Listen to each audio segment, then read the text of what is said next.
Assalamualaikum warahmatullahi wabarakatuh. Alhamdulillah wassalatu wassalamu ala Rasulillah wa ala alihi wa ashabihi wa mawalah amma ba'd.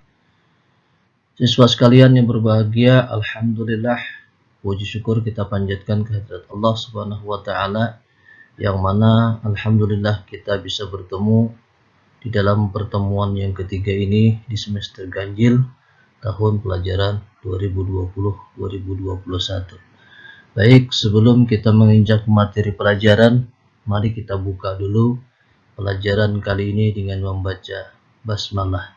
Bismillahirrahmanirrahim. Sebelumnya, Bapak ingatkan kembali kalian selalu mengisi daftar hadir. Baik, kita lanjutkan. Materi kita kali ini berbicara tentang sujud tilawah. Pada pertemuan yang lalu kita berbicara tentang sujud syukur. Kali ini kita berbicara tentang sujud tilawah. Apa itu sujud tilawah? Sujud tilawah artinya tilawah itu berarti bacaan. Maka sujud tilawah berarti sujud bacaan.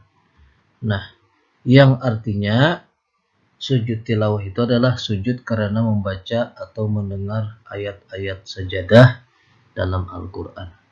Ayat-ayat sajadah dalam Al-Quran itu jumlahnya sebanyak 15 ayat yang tersebar di dalam beberapa surah.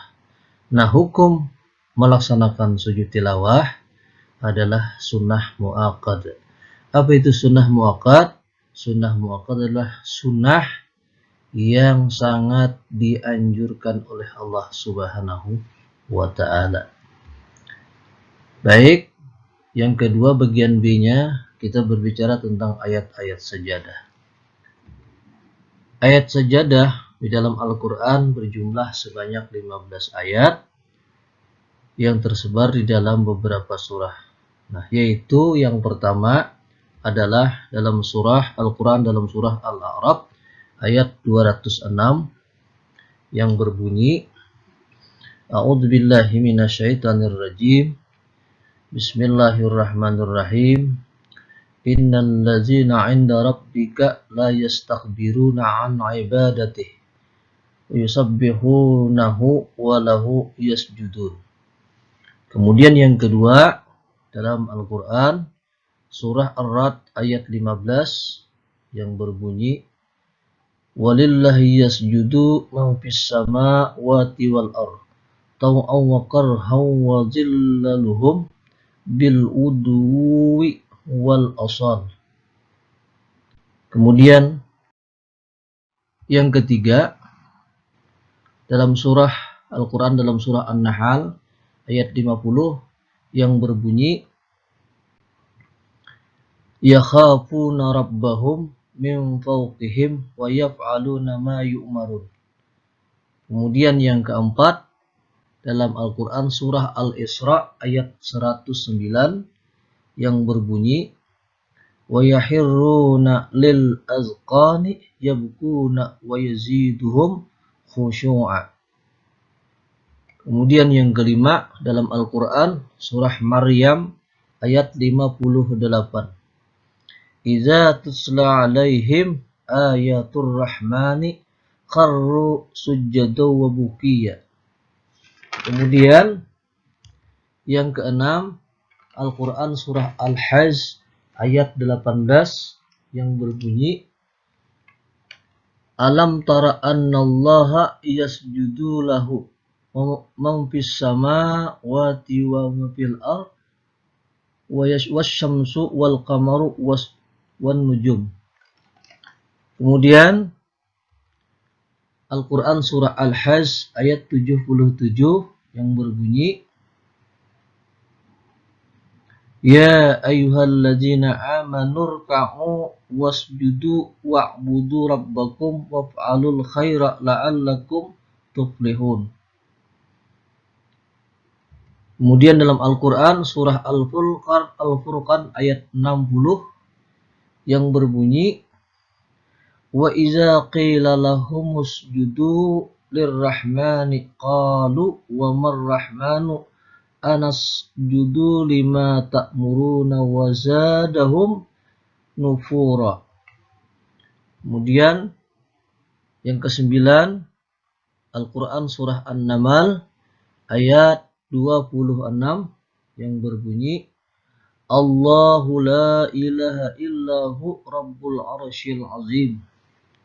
Yang ke-10 Al-Quran surah As-Sajdah ayat 15 yang berbunyi Innama yu'minu bi ayatina alladzina iza zukkiru biha kharru sujjadaw wasabbahu bihamdi rabbihim wa hum la yastakbirun.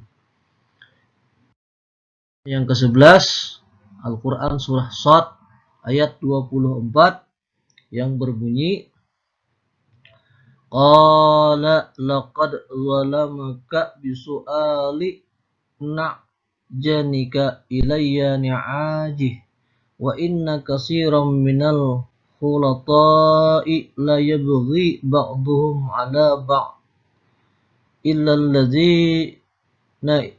ladzina amanu wa 'amilus salihati wa qilul mahum wa zanna Dawudu annama fatannahu fa astaghfara rabbah wa kharra raki'aw wa anab.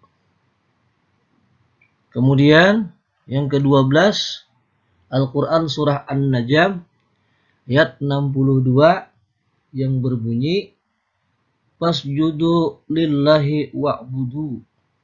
Kemudian yang ke-13 Al-Quran surah Fussilat ayat 38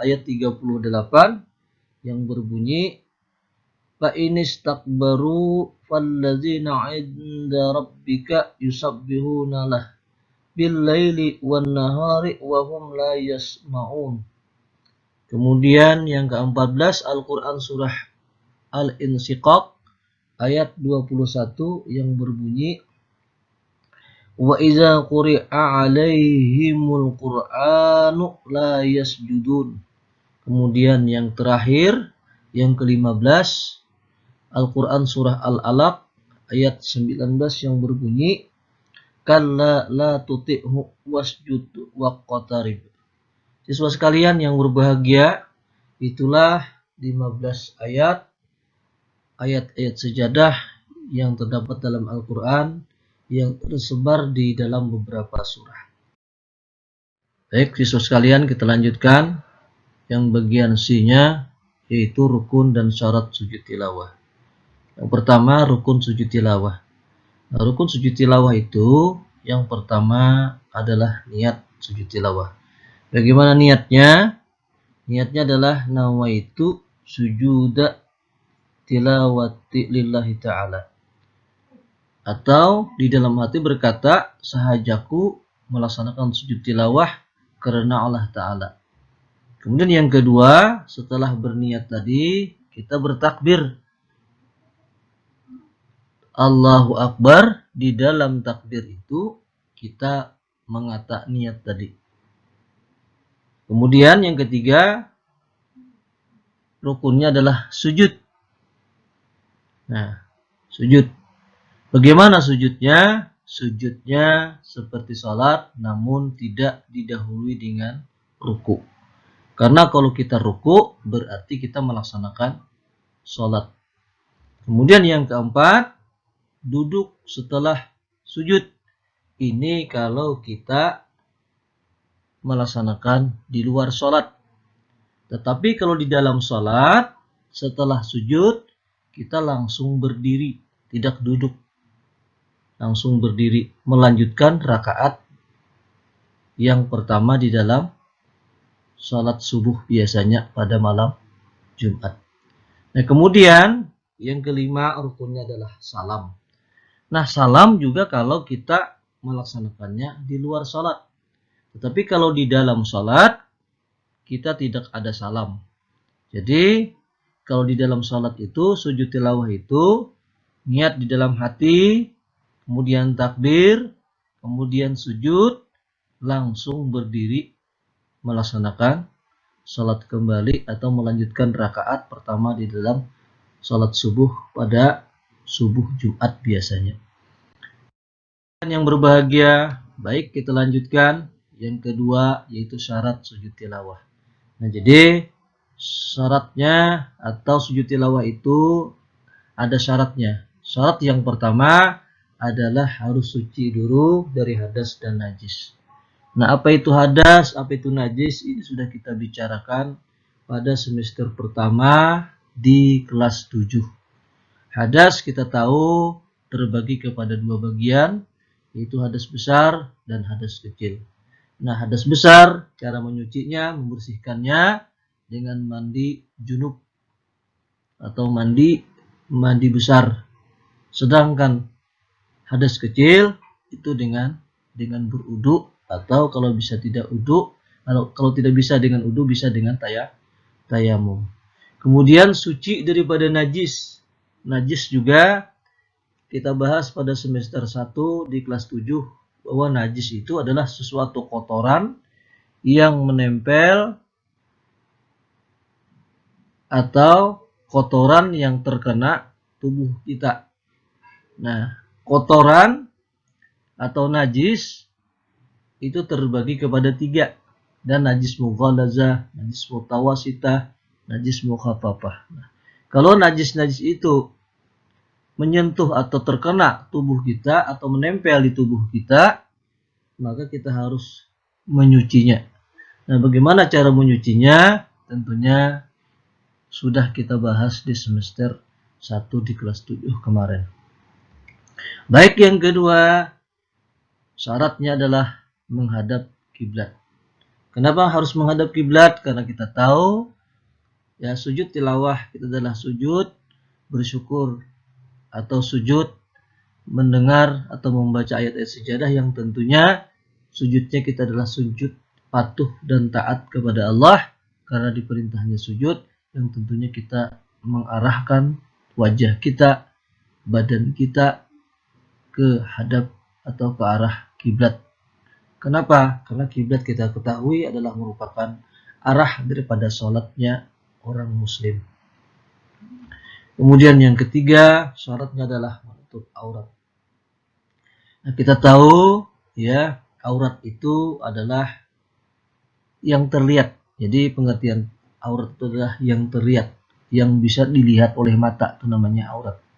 Kalau tertutup, maka tidak dikatakan aurat.